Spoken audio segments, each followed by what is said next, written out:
Hello hi, എന്നാ ഉണ്ട് വിശേഷം? സുഖമായിരിക്കുന്നു എല്ലാവരും. ഇന്നൊരു വെറൈറ്റി ഐറ്റം ഉണ്ടാക്കിയാലോ?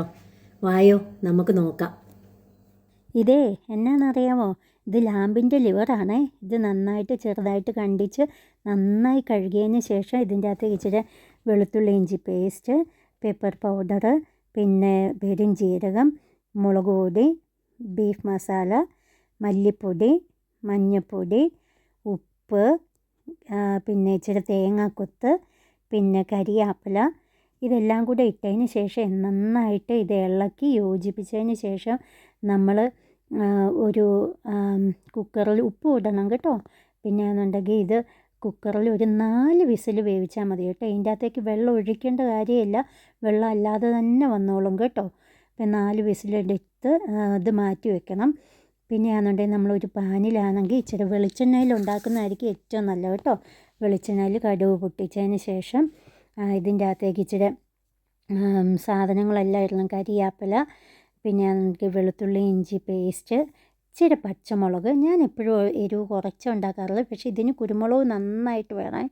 പിന്നെ ഇച്ചിരി ഷാലറ്റ്, ഇതെല്ലാം കൂടി ഇട്ട് ഉപ്പും ഇട്ട് നന്നായിട്ട് ഇത് വഴറ്റണം കേട്ടോ.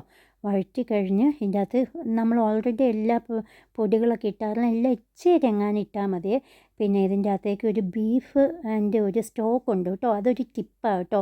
അതും കൂടി ഒരെണ്ണം ഇട്ടൊന്ന് നന്നായിട്ട് വഴറ്റണേ നന്നായിട്ട്. പിന്നെ ഞാൻ ഇച്ചിരി കുരുമുളക് പൊടി കൂടുതൽ ഇട്ടിട്ടുണ്ട്.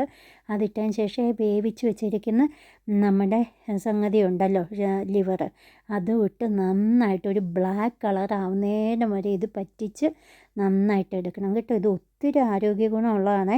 പ്രോട്ടീനൊക്കെ ഒത്തിരി അടങ്ങിയതാണ്. അനീമിയ പ്രിവെൻറ്റ് ചെയ്യാൻ പറ്റും. പിന്നെ വൈറ്റമിൻ എ ഒക്കെ ഉള്ളതാണ്. കാഴ്ചശക്തിക്കൊക്കെ ഒത്തിരി നല്ല. ഒരിക്കലെങ്കിലും എല്ലാവരും ഇതൊന്ന് ഉണ്ടാക്കി നോക്കണം കേട്ടോ. ഒരുപാട് നല്ലതാണ്. പിന്നെ ഞാൻ വെറുതെ പറയുന്നതല്ല, ഇതിനൊരു സ്മെല്ലോ കാര്യങ്ങളോ ഒന്നുമില്ല. എല്ലാവരും കഴിക്കുമെന്ന് എനിക്കറിയത്തില്ല. കഴിക്കുന്നവരാണെങ്കിൽ നന്നായിട്ടൊന്ന് ഉണ്ടാക്കി നോക്കണം. ഇത് നമുക്ക് എല്ലാത്തിൻ്റെയും കൂടെ കഴിക്കാൻ പറ്റും കേട്ടോ. നിങ്ങളെല്ലാവരും ഒന്ന് ട്രൈ ചെയ്ത് നോക്കണേ. അപ്പത്തിൻ്റെ കൂടെയും പിന്നെ ചോറിൻ്റെ കൂടെയും ചപ്പാത്തിയുടെ കൂടെ എല്ലാം നമുക്ക് നോക്കാം. എന്നാൽ പിന്നെ ശരി, എന്നാൽ അടുത്ത വീഡിയോ കാണാം. ബൈ.